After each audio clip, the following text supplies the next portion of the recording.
দেখুন, কলকাতা হাইকোর্টে আগে যে জনস্বার্থ মামলা আমরা দায়ের করেছিলাম যাদবপুরের ঘটনার পরে, সেখানে রাজ্যের সরকার একটা হলফনামা দিয়ে জানিয়েছিল যে বর্তমানে গোটা পশ্চিমবাংলায় কোনো স্টুডেন্ট ইউনিয়ন নেই, কোনো স্টুডেন্ট কাউন্সিল নেই।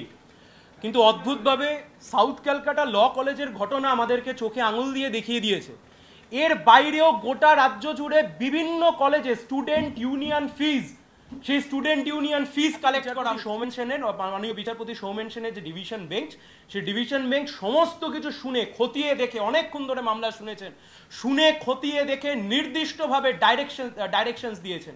উচ্চশিক্ষা দপ্তর আজকে রেগুলেশন জারি করে বলবে গোটা রাজ্যে, through out the state of West Bengal, গোটা রাজ্যে আজ থেকে কোনো ছাত্র ইউনিয়ন অফিস খোলা থাকবে না। I repeat my words again, আজ থেকে গোটা রাজ্যে কোনো অবৈধ ছাত্র ইউনিয়ন অফিস খোলা থাকবে। যে মামলার সাথে ট্যাগ করা হয়েছে সেই মামলা হচ্ছে ছাত্র ভোট করানোর মামলা। ফলে সেখান থেকে আমরা ধরে নিতে পারি যতদিন না ছাত্র ভোট হচ্ছে ততদিন অবধি এই নির্দেশিকা জারি থাকবে। আগে তো ছাত্র ভোট করতে হবে। যত ইউনিয়ন চলছে সব উইদাউট স্যাংশন অফ ল, অবৈধভাবে চলছে, without the act of any law. সেই কারণে সমস্ত ইউনিয়ন অফিস আজ থেকে বন্ধ।